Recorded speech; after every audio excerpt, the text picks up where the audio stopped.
Hello guys, bersama saya lagi dalam Alright Nopo Channel. Kita baru saja menerima satu berita yang menggempakan apabila kaki fitnah Papagomo melawan Ketua Polis Negara. Kerana apa sahabat semua? Kerana kita tahu ya Papagomo kini akan berdepan jutaan ringgit saman fitnah kerana melibatkan Ketua Polis Negara membuat fitnah yang tidak berasas dan sebagainya. Dan kita tahu Papagomo ini adalah individu yang terkenal ya dengan membuat kenyataan-kenyataan berbau hasutan, fitnah, berita palsu dan sebagainya. Jadi kita harapkan saman fitnah ini akan dilakukan ya pada kadar yang segera ya, khususnya kepada individu yang bergelar Papagomo ini. Jadi sahabat semua, sebelum saya membacakan kenyataan media ini, jangan lupa untuk support Alright Nopo Channel dengan cara tekan butang subscribe, like dan share. Mari kita ikuti berita gempa hari ini.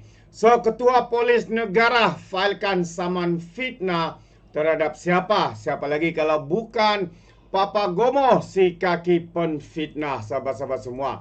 Jadi mari kita ikuti kenyataan ya media ini yang menyatakan Ketua Polis Negara Tan Sri Razarudin Hussain telah menfailkan saman fitnah terhadap Wan Muhammad Azri Wan Deris yang lebih dikenali sebagai Papagomo. Ia ekoran kenyataan Papagomo yang dimuat naik menerusi saluran YouTube dan TikTok dan telah tersebar di platform media sosial, lapor NST. Dan Papagomo telah melabelkan Razarudin sebagai pelacur banduan terhormat dan penjilat kepada Perdana Menteri Datuk Seri Anwar Ibrahim. Saman tersebut telah difailkan pada 26 Disember di Mahkamah Tinggi Kuala Lumpur. Salinan saman telah pun diberikan kepada Papagomo semalam. Plaintiff menuntut ganti rugi untuk fitnah lisan, ganti rugi fitnah bertulis, ganti rugi ganti teruk atau teladan ataupun ganti rugi khas. Plaintiff turut memohon arahan injaksi untuk mencegah defendant membuat kenyataan fitnah secara peribadi atau menerusi pihak lain dan menerbitkannya, kata Peguam RAM Kumar yang mewakili Razarudin. Jadi terdahulu Polis Diraja Malaysia telah membuka kertas siasatan berhubung kenyataan Papagomo. Dalam satu video klip itu, Razarudin dilapor mengesahkan pihak PDRM merakam keterangan Papagomo berhubung kes di Balai Polis Tapak pada 19 Disember yang lalu.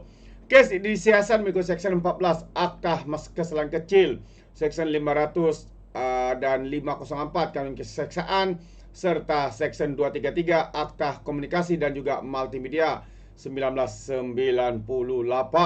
Jadi itu antara perkembangan ya saman fitnah daripada Ketua Polis Negara itu sendiri, kerana di fitnah dipanggil sebagai polis ya, Ketua Polis pelacur politik kepada Perdana Menteri kita. Itu antara tuduhan yang tidak berasas ya daripada individu yang dikenali sebagai Papagomo ini. Dan kita tahu beliau ini hidup dengan fitnah, hidup dengan hasutan dan sebagainya. Mungkin anda lupa sahabat semua, Papagomo ini juga pernah kalah saman fitnah terhadap Datuk Seri Anwar Ibrahim sehingga membayar 1 juta ringgit ya untuk saman tersebut. Dan saman ini juga dan bagaimana Papagomo ini membayar saman fitnah itu yang menjangkau 1 juta kalau kita tidak silap. Beliau juga turut ya disiasat dengan membuat penipuan ya, dengan dikatakan menggunakan nama syarikat lain ya untuk mengutip derma bagi membayar saman fitnah berkenaan. Terlalu banyak kesalahan, terlalu banyak skandal kes melibatkan Papagomo ini sahabat semua. Jadi itulah dia, kalau sudah jadi kaki fitnah, sampai bila-bila pun ya apa saja yang keluar daripada mulut beliau adalah fitnah, hasutan dan sebagainya. Oke, so kita teruskan sebelum saya akhiri. 22 orang ya ditahan bantu siasatan kes pukul peguam di persiaran kapal Sing. Jadi ini antara satu perkara yang menarik juga ya untuk saya kongsikan bersama dengan anda. Jadi polis telah menahan 22 lelaki termasuk suspek utama bagi membantu siasatan berhubung insiden menyerang seorang peguam sehingga cedera di hadapan sebuah kedai kopi di persiaran kapal Sing di Just Town, Pulau Pinang pada 22 Oktober lalu. Ketua Polis Daerah Timur Laut SCP Abdul Razak Muhammad berkata, kesemua mereka ditahan secara berasingan dalam siri serbuan baru-baru ini, dan yang terbaru suspek utama ialah seorang lelaki berusia 46 tahun ditahan di lapangan terbang antarabangsa Pulau Pinang pada jam 10.50 malam tadi. Lelaki yang bekerja sebagai kontraktor itu ditahan sebaik tiba di luar negara dan telah dibawa ke Mahkamah Majistret Pulau Pinang untuk didakwa di bawah Seksyen 324 dan 109 Kanun Keseksaan. Dan manakala 3 lagi lelaki daripada 22 individu yang ditahan sebelum ini juga telah didakwa di mahkamah mengikut seksyen yang sama pada Selasa lepas.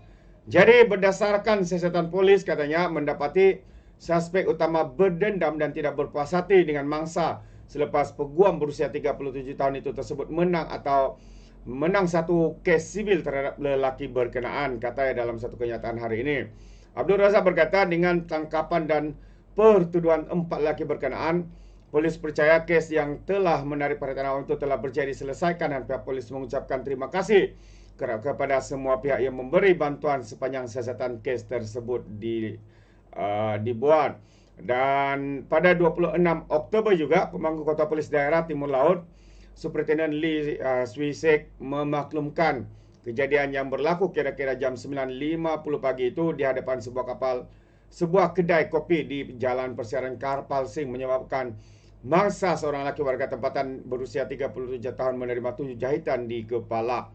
Badan Peguam Negara Malaysia juga dalam kenyataan memaklumkan pihaknya terkejut dengan insiden serangan terhadap seorang daripada ahli badan berkenaan. Jadi itu antara perkara-perkara yang panas yang berlaku di sekeliling kita. Bagaimana seorang individu yang tidak berpuas hati kerana kalah dalam kes dalam sebuah kes di mahkamah, dan kerana tidak berpuas hati menyerang peguam tersebut, sahabat semua. Begitu jugalah dengan Papa Gomo ini. Siapa yang tidak kenal, dia ini adalah seorang anggota polis ya, dibuang kerja kerana banyak kesalahan, kerana banyak ya perlakuan-perlakuan yang tidak ataupun melanggar peraturan ya sebagai anggota ya di dalam PDRM, dan akhirnya selepas dibuang mulailah menjadi kaki fitnah, kaki penghasut dan banyak lagi lah yang dibuat oleh Papa Gomo ini. Jadi apa pandangan anda, sahabat semua? Anda berikan komen ya di dalam ruangan komen. Jadi izinkan saya untuk mengundurkan diri, dan seperti biasa peribahasa mengatakan, kepapun kangkap 2 ton keinginan. Dalam bahasa Melayunya, tepuk dadah tanya selera. Sekian daripada Alright Nampak Channel. Kita berjumpa lagi. Bye-bye.